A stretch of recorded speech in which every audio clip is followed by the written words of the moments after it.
No, we're gonna need some more of that. Ooh!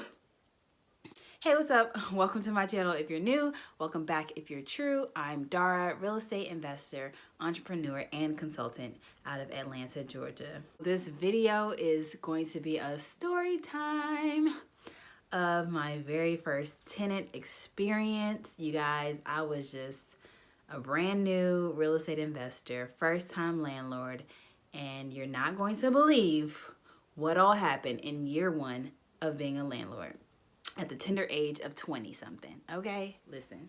I want you to sit back and imagine all the things you've ever heard anybody ever say that could go wrong with a tenant or being a landlord. Imagine that happening. Imagine every single thing you've ever heard anybody say about the woes or the cons of being a landlord happening to you in year one with your first tenant.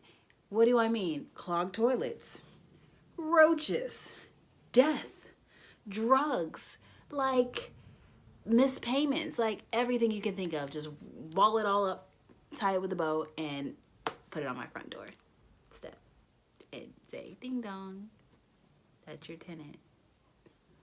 Congrats, you're a landlord. No, but seriously, so yeah, all of that happened in year one. I had a house that I was so excited to put up for rent. I was so excited to collect cash flow and be a landlord because everybody claims that cash flow is king and buy and hold for wealth and longevity. Great. Sounds amazing. You know, and I decided to manage it myself instead of hiring a property manager because it was just one property, you know? So what happened was, as we were going through our tenant pool, we went with a Section 8 tenant because we were like, yes, guaranteed money. And the reason that we ended up going with this applicant or this family was really actually out of desperation.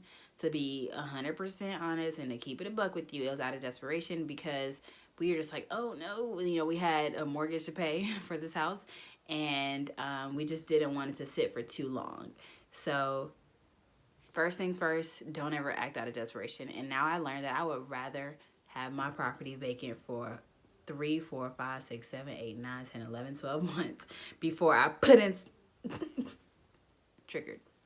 So anyways, yeah, so definitely don't act out of desperation. So first things first, red flag number one, never, like I said, don't ever act out of desperation. The first wrong thing that I did was accept somebody who I didn't check their references or they didn't have references to provide. That was, I mean, whew, don't ever do that. Second thing was that when it came down to the security deposit, that's not what Section 8 pays. They don't cover that. That's for the tenant to cover. And she didn't have it. So she didn't have it all lump sum. She was like, well, can we do it on a payment plan and I pay you like, you know, portion bit by bit until we make it all up because it is, you know, going to go in escrow anyway. And so again, desperate Dara said, sure, no worries. So she did pay a chunk of it, and I don't know, I really don't remember how much, but she paid some up front. And then the rest, we were like, okay, in month 2, this is how much you're going to pay. I think I gave it 4 months. So whatever the amount was, I broke it down into 4 months so that she could pay it like that. And so as time went on, it got harder and harder for her to come up with that payment. So that was just something, the reason I didn't really like trip about it because I didn't consider that to be like late rent or anything, because again, it was going into escrow as a security deposit that is refundable with conditions, you know. So I was like, well, Section 8 still paying me on time, so we good, you know. But that's just not something I would ever do again personally, and you shouldn't either. So that was one thing. The money was just an issue. It was like pulling teeth to get money out of her for the security deposit. So once the security deposit was finally paid in full, I was like, all right, cool, we can breathe, we're good to go, smooth sailing. So 3 months into the tenancy, we come, or the 4 months, every quarter we go and check the property, doing a quarterly inspection. So the first inspection rolls around and we are going to inspect the home, and to my surprise, we have new visitors. You know, like cock and roach. Yeah, we have visitors. So I'm like, well, it wasn't a lot. So I noticed one had like crawled across the snow. And if you know anything about me, I am deathly afraid of roaches. So as we were like wrapping up our inspection, I did note that the property was, she had kids and it was just really messy, which is not really my concern as long as you don't have them kids drawing on the walls and punching holes in the walls and things like that. Note from me to you is just be firm and just don't be afraid to lose out on money by kicking somebody out or abiding by the law of your lease. Like really enforce that lease and don't be afraid to like confront somebody when you see stuff is going crazy, because that's literally, I kind of did it to myself by allowing them to live in the house for so long. But she had all these sob stories, which I'll get into. So anyways, we go into the house, we're wrapping up the inspection, and I see a roach crawl across the stove. And I freak out. She was like, so my mom, I was like, Mommy, you got it. Like, what's going on? Get that. So I drew a huge attention. I made a scene in the house with this roach. And it was like a little, it's like a little small one, but, don't matter the size, color, species, or nothing. I just don't like roaches. So when I screamed and pointed it out, the tenant was like, oh, you about to give your mama a heart attack. Because when I screamed, my mom jumped, like startled her. You about to give your mama a heart attack. Oh, that little thing. And then like, I don't even think she killed it. I think it just like, oh. So anyway, where did these come from? Where did he come from? Who invited him over? Why is he here? So honestly, truly, it literally is in my lease about pest control and making sure that you keep the property. And if there are any pets, you either alert us. And if it's on your doing versus ours, then that's up to you, the tenants, to handle.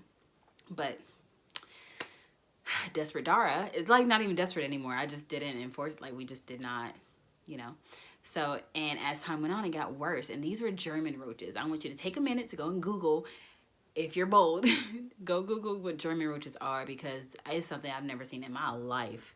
Like it was like a infestation, and there's multiple of them, and they are just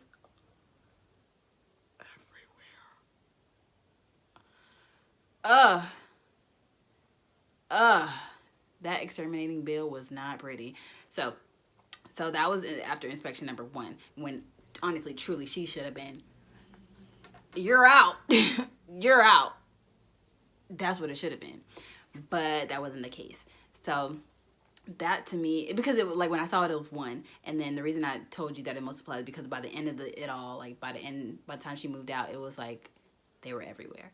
So that was that. And I think, yeah, same inspection, or maybe it was the second one. It was at one point when we went to the house and had evidence of them smoking. We have a strict no smoking policy. So we saw that in the master bedroom where her mom, so it was 3 generations. It was a grandmother, a mother, and children. So all women. I think maybe she had a little boy, but I think literally all women. Grandmother, mother, children, and I was dealing with the mother. So in grandma's room, I saw an ashtray with some cigarettes and whatnot. And at the time of the inspection, grandmother wasn't there. So I called in mother like, and you know what's crazy? You know what's crazy? It wasn't the roach. It wasn't the roach. It was the smoking that literally at that moment I told her, to get out. But my mom was like, that's not calculated. You can't just, without a warning, kick her out. And I was like, who came? So literally at the moment, and I don't know if it was the same inspection. I don't think it was. I don't know. But when it was the cigarettes that did it for me, and I was like, nobody, get out. I'm sorry. I didn't say it like that, of course. But I was like, wow, that in the lease you are not supposed to be smoking in this property. And so she's like, oh, no, that's my mom smoking. She has whatever she has. And again, this lady was full of stories, And her mom was elderly, so I was like, I really do not like smoking at all. Do not smoke in this house. So to bend the rules or whatever, we will allow you to smoke outside, and that's it. Not you, we'll allow your mother to smoke outside, and that's it. So another thing I would say, don't bend your rules. You have rules in your lease for a reason. So just like I said, abide to the law of the lease, enforce them, because once you bend one rule, then you're like taking as a joke. And I think that's literally how she took me. Not even gonna sit here and lie to you, because from the jump with the security deposit, I let that slide. from the little roach. I let that slide. I get an email from a neighbor, and I know all the immediate neighbors in the area just because I like to go into an area and make sure I know who the neighbors are. I got eyes on my property, whatever the case is. So I get an email from the neighbor like, hey Dara, this is your neighbor, and I think that your tenants are selling drugs out of the house. I said, you got to be kidding me, right? Like, what makes you think that? You don't just think that. Let me get the evidence. Like, what are you talking about? Like, I don't live there. I don't live near there. So if you're going to be my neighbor and be my ears to the streets and my eyes on the property, I need some evidence and not just you thinking. So he actually never responded after that, because I asked him, I was like, hey, do we need to get the police involved? Did you want to get the police involved or what? Like, do we need to drive by? So we just called the police and had them, like, you know, case the place every so often. And so what the neighbor said, well, the reason for him believing or assuming that they were selling drugs is because he was like, well, there's a lot of activity in and out of the home. Come to find out, that was something that we could never prove. We never proved or had evidence of them actually selling drugs. But I did witness a lot of in and out, because when it was one inspection that we came to, and then there was cars like waiting for us or waiting outside, and they were in and out kind of thing. So again, never had any evidence of it happening, but that was that. I strongly believe, though, I do strongly believe that it was a possibility and that it was happening in the house, whether that was her or her family or somebody, her boyfriend, whoever. So that was that. And then fast all the way forward. Actually, no, this was about the year end. It was around the holidays. And the tenant didn't let us know until I think the next inspection. So I think this is inspection number 3, like 3-4 months later, that she let us know that her mother passed. She let us know when her mother was diagnosed with cancer, but she never let us know when her mother passed, which was back in December of that year. So it was around March or so that we were doing the inspection. I want to say February, March. And she let us know that her mother passed. And, you know, that kind of shook us up all the way. And you know what, too? Not even, you know, that's very, very sad, obviously. But it was like something that we were like about to reprimand her about. And like I said, every time that happened, she had a story. So at this point, her mother died. And I was like, oh, wow, okay. Yeah, and even though she was on Section 8, like, and they were covering her and making sure she had a roof over her head, it was just hard for her. She said she was working, and she said it was very hard for her to keep up with work and even just go to work because of that situation. And she was kind of scrambling and struggling with all her kids, you know, having to raise them alone. So, sympathetic Dara was like, okay, yeah, I understand, you know, all this kind of stuff. So, everything you could think of happened. And the fact that when her lease was up, she did not leave the house. And I was very confused. And Section 8 was on her side. And I was just like, what is going on here? This is not real life. So, all that to say, long story short, I have a very bad taste in my mouth for Section 8 tenants. However, I don't like to generalize or put everybody in the same boat. And I will take huge responsibility, like a chunk of the responsibility for everything that happened, because from the gate, I didn't even do what I needed to do as far as screening. So since then, I've had the most joyful tenants that I've ever been blessed with. Couldn't be happier with all the different rental properties that I had. Even the tenants that I inherited from purchasing the property that was already tenant occupied, I'm like, you had to go through the bad. You really had to go through the mud. I'm talking about all of that. You have to go through all of that to now be, I mean, I have peace of mind, like, you know. So that is my story about my first year as a landlord. It was just like, where's your backbone? Get you one. And now I can say I have one. I just know I learned so much from that experience. And I do have a video about the pros and cons of renting out to Section 8. But like I said, not everybody's the same. And some people give others a bad name for Section 8. And like I said, I take huge responsibility for my experience with Section 8 and my very first tenant experience in general.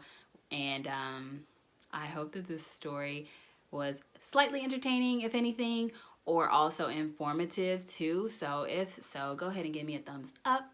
Comment below whatever advice you may have or any other crazy tenant stories that you might have. And share this video, subscribe to my channel, all that good stuff if you haven't already. And I will see you in the next one. Thanks so much for watching. Peace.